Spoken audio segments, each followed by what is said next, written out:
Assalamu alaikum girls. So we had to continue the topic of pollination. We have already done studied about the sexual reproduction of the plants, and now we are continuing about the pollination, which is the process of fertilization actually.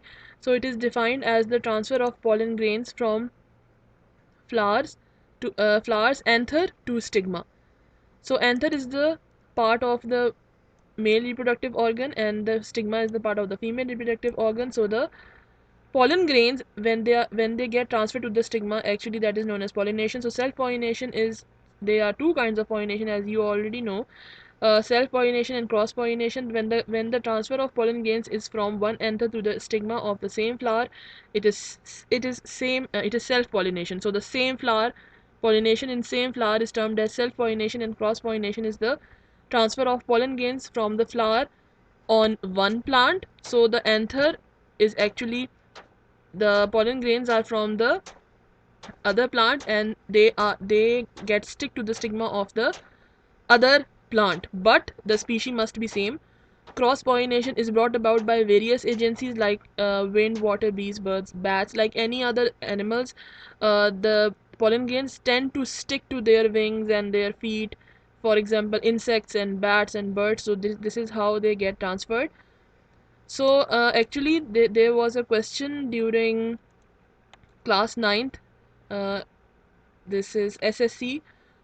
No, no. Last year's SSC Part 2 paper, there was a question in related to this topic, which you know usually the students term it as unimportant, but it is important. Why? Because it came in the exam. I think it was in the short answers.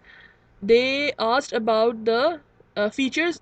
I think they asked about three features of insect pollinated flowers and wind pollinated flowers. So you can write any three from here. These are all the features. So you can write any three from here. So first is the size. Insect pollinated flowers are large. Why? It's to attract the insects. And the wind pollinated flowers are small because they get pollinated by wind. The colors of the insect pollinated flowers are brightly colored petals. They have brightly colored petals and they have green or dull in color. Why? Because wind is responsible. So there is no use of attraction. Nectar. So they produce nectar again for insects, and the wind pollinated flowers, they do not have any nectar.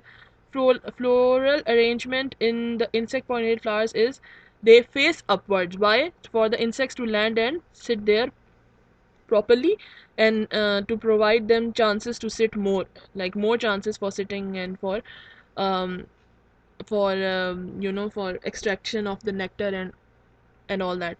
So wind pollinated flowers, they hang down for easy shaking. Why? Because when they are down they can shake easily with the help of wind, and the pollen grains get transferred. The stamens and the stigma, enclosed ring inside the ring of petals. Why? Because the insects are going to transport the insects are going to transport the pollen grains. So there is no need of hanging of like, so there is a ring of petals for insect pollinated flowers so that they get attracted with the help of petals, and here no petals are needed. Pollen grains are small and they are sticky. Okay, why sticky? So that they get stick to the legs of the insects. A large number produce light with see why large number? Because wind can carry them easily, and wind can carry them anywhere. We don't know where the wind will go. So light with smooth surface, they are light, so they get to travel easily. And stigma is pinhead shaped with no branches, but here the stigma has feathery branches for catching the pollen because there are no insects. So the wind has to pollinate, and the only means of pollination will be wind. So the stigma is feathery. Now see, here they are showing you the difference between the insect pollinated and wind pollinated flowers. The examples of insect pollinated flowers are buttercup, rose, wallflower, sunflower, or orchids. Orchids are, these all are insect pollinated flowers, and wind pollinated flowers are grasses, hazel, willow, and corn. All these are like non flowering plants. Uh,